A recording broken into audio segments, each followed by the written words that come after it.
Today we're fishing in my backyard, Crystal River, Florida, and one of the brightest guides in my community that's an up-and-comer is Captain Tanner Martin. He is a gem of a guy.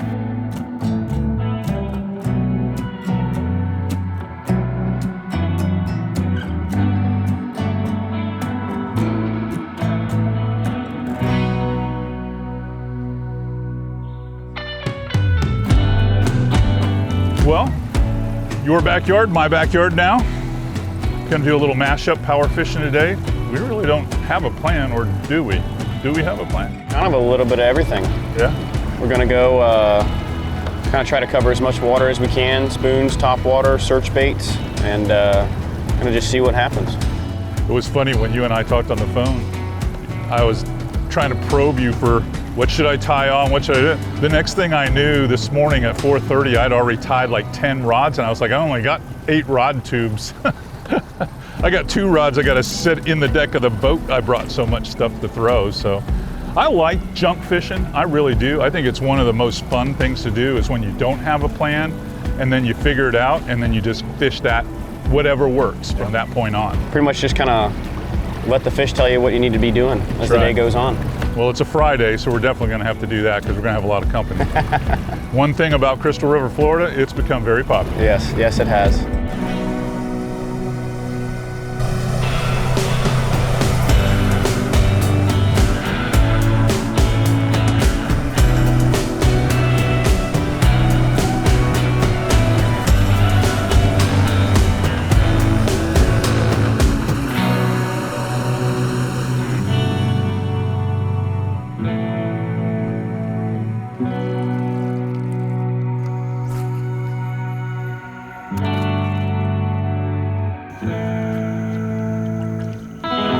There he is. There we go. Decent fish. Staying down like a redfish. Well, Tanner is a can-do personality. He helped me out a couple of months ago. It's been almost 6 months ago when we were filming with Trevor Fitzgerald. You might have remembered that episode. We were breaking in the brand new FlatsClass rod lineup. Well, he was our camera boat operator for that shoot. And it's difficult to get into the zones where I like to fish unless you have someone willing to do the labor, the work. Someone that was willing to push pole, because we filmed that during a period of the year when it was really skinny catching those fish in the backcountry, and Tanner was right there with us.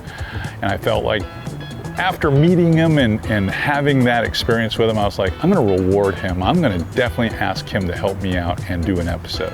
He got all that plug, because I turned the rod, just as soon as I felt the meat, I turned the rod over to the right side and made sure he got the second hook. I knew there was something gonna be right there. I was waiting on it. Yeah, it goes out a little easier with those barbs mashed. But you don't miss them. No, not at all. A lot of times I've experimented with clients with single hooks before. You get the bites, but you don't get nearly the hookup ratio.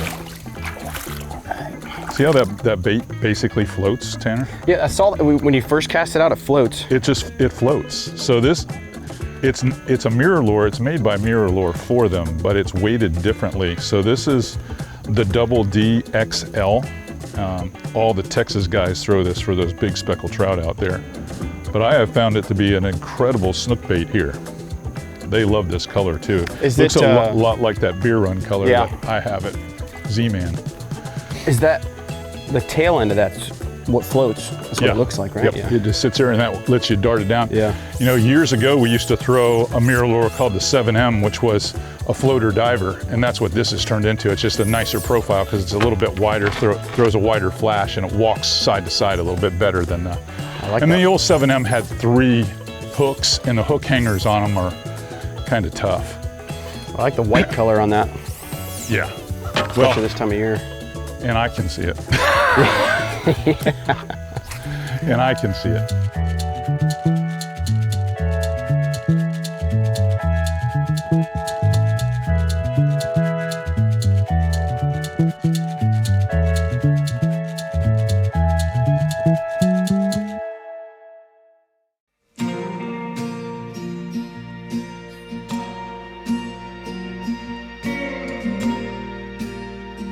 Tanner does not get discouraged when things get tough.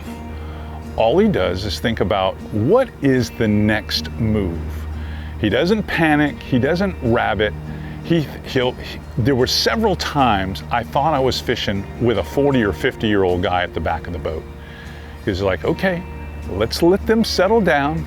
We're gonna make a lap around this key here, maybe go over to that key over there, work that shoreline, give them about 20, 25 minutes.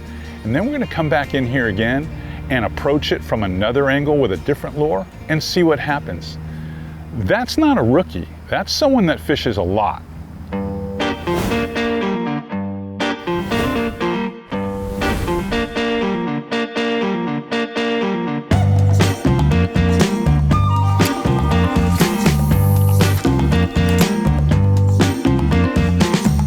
I got a red to the left over here. He's cruising pretty good. You got him? Yep. He's coming towards it. Oh, he's after it. Got him. Nice. That was awesome. That was cool.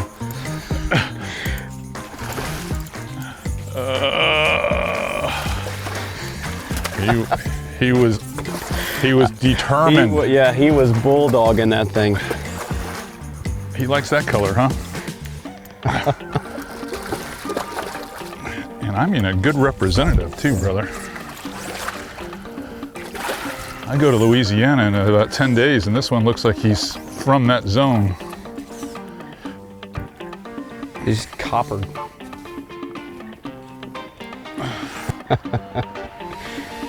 That was cool. I think, did he eat it and just keep hauling butt right at you? He was hauling butt. I was trying to catch up to him. Thankfully, I had a fast. He's so fresh right now, he's hard to hold on to. A beautiful fish. That's a perfect representative, just like you said. Textbook redfish. Oh yeah. That's what they look like.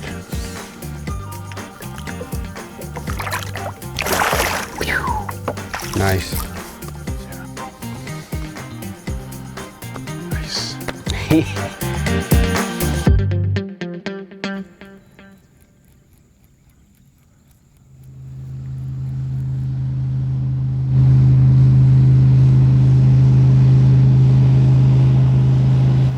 When we started the morning, it was probably about 7 a.m.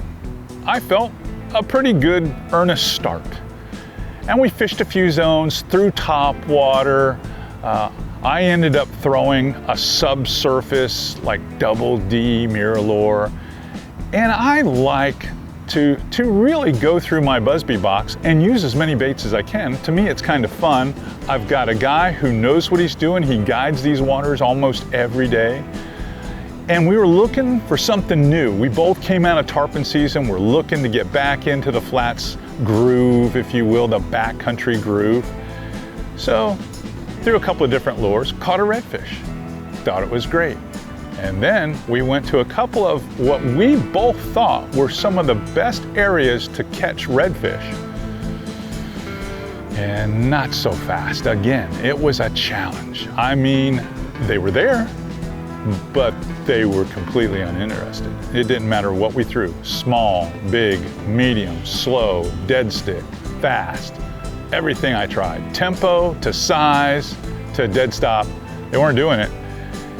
And to really just kind of diminish our confidence, we were fishing in one of the salooner windows that I thought was going to generate something. So we decided to go trout fishing.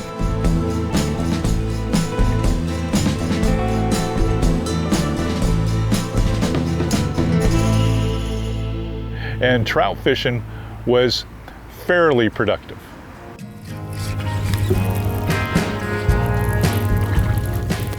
It's a good trout. Yeah. Trying to see if any friends are with them. Yep. So the trout fishing in Crystal River can be absolutely outstanding. It's one of the best places you can trout fish. In fact, anywhere between the Nature Coast and the Big Bend and Forgotten Coast, up through the Elbow, going into the panhandle is amazing trout fishing. But when summer comes, a lot of the bigger fish aren't active or they've moved way off to deeper water. So we decided to fish closer to the power plant in some deeper holes. And when I say deeper, it'd be where a flat might roll off from 3 or 4 feet and then fall off into like 6 or 7 feet of water. And when we did that, because there's naturally some insulating depth there, we started getting a decent trout bite on a medley of different soft baits. It didn't seem like any one really shined over another. They all worked fairly good. And a lot of the trout were of decent size. They were up to 17.5 inches long, which for summer trout, that's pretty good. Yeah, not bad for summertime, I'll tell you that. I'm gonna go jump your spot. Sorry, I'm that guy.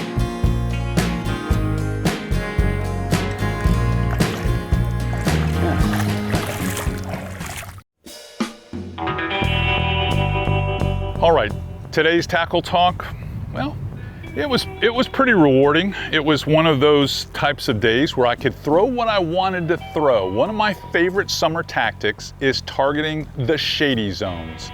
That could be docks. In this case, it was mangrove shorelines. And that's making skips up into those shady zones where the fish typically feel comfortable and you can get some really good bites. But you still want a rod that if you see a fish outside the zone, that you can throw and cast to them. You also notice that Tanner himself, very good with a casting rod. So both of us were throwing, these are 7-foot medium heavy. This is pretty much an all-around rod for us. 7-foot medium heavy fast. This is a type of rod that shuts off here in the first 15 or 20%, so it bends right here, but it gets a lot of backbone, just a few guides down. And it's a solid rod, so you can pull fish from cover. I'm using Diamond Generation 3. This is 40 pound. I like, for skipping docks or for skipping mangroves, I like 40 pound braid. Long leader, this is all 40 pound leader, 4.5 feet long with a FG knot. This is the Z-Man 3-inch Hercules minnow. It's a swim bait actually. It's integrated weight system. It's got a real solid hook on it.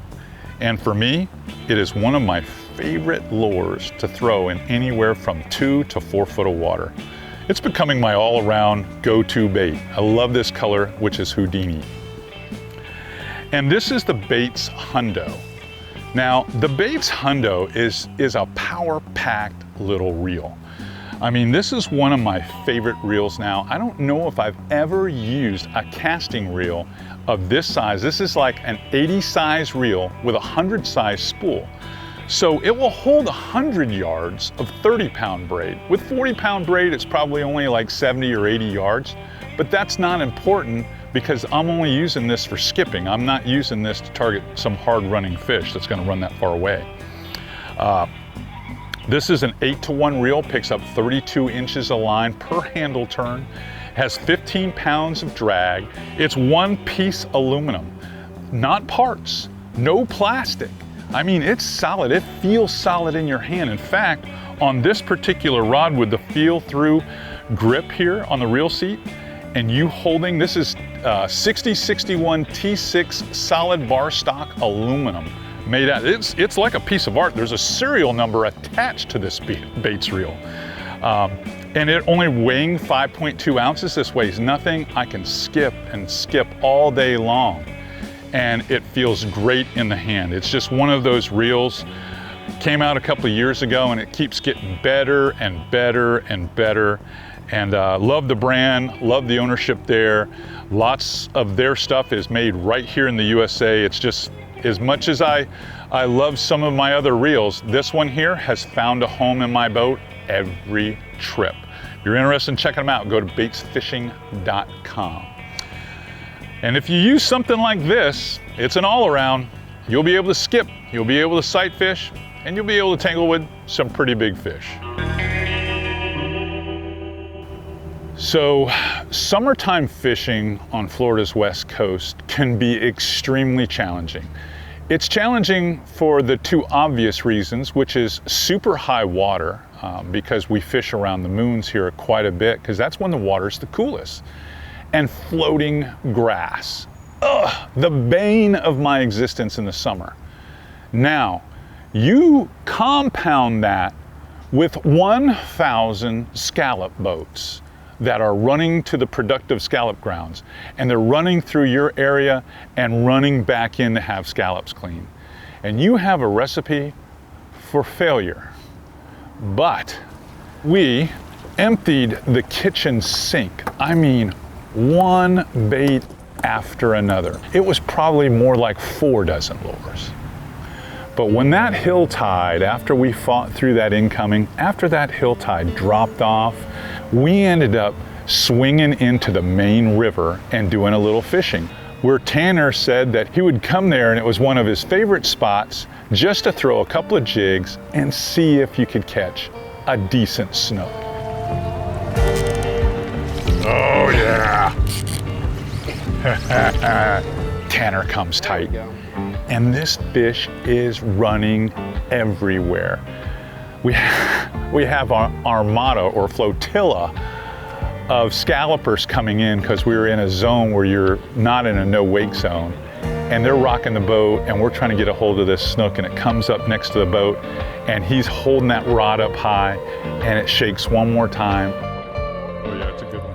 And shakes off, and we just see it slowly swim back down to the bottom. We're like, oh. Pick their head up. Oh! All right, we'll try again. I'm gonna switch to the lighter jig. Is there something to it? I didn't horse or anything either. No.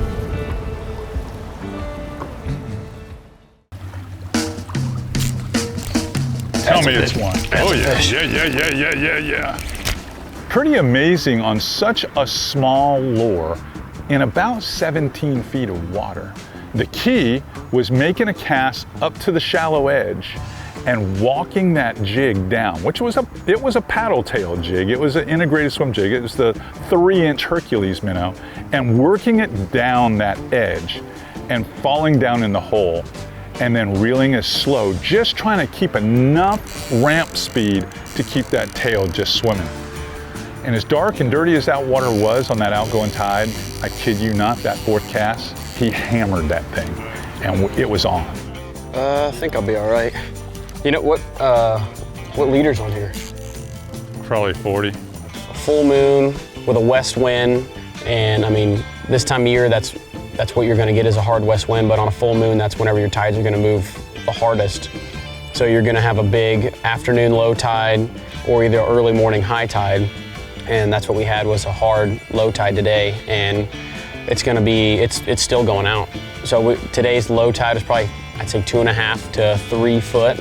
And this time of year, once it starts going out that low, that's a lot of water that's getting out of those creeks and pushing those fish out.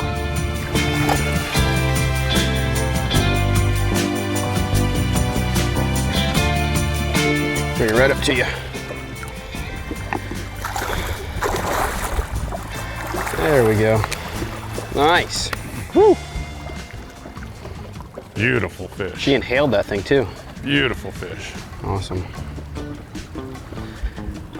How nice is that? That bait is gone.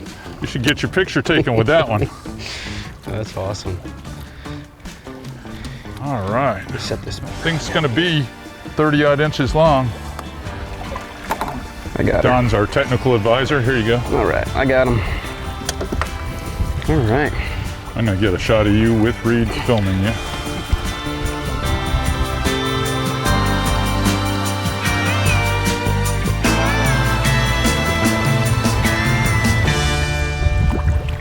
Tanner Martin saving the day with a biggin.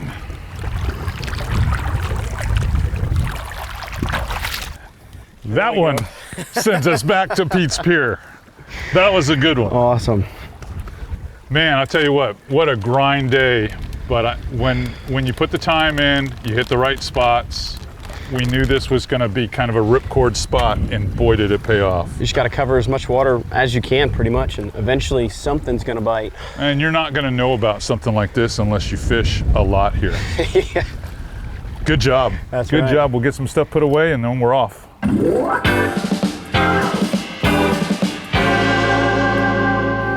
If you've noticed on season 19, because this is right here at the end of the season, I have spent a lot of time with some young gun guides. A lot of that is trying to reward some of those younger guides that, in my opinion, have very strong conservation roots. They're practicing a lot of catch and release. They're interested in the old way of going about catching fish and building a guide business. And I really appreciate it. And everybody's time comes, and my time is coming as well. It's not gonna come down to season 50 of FlatsClass one day. There will be an end. But I wanna have that influence on guys like Caleb Blackburn, Tanner Martin, Captain Ryan Nitz, Captain Ryan Accurcio. I want to have that influence on them so that they carry this tradition on further than what I could ever do, because it's going to be important. You're going to have those vanguards of the environment, those custodians, and these young guys, they are those guys.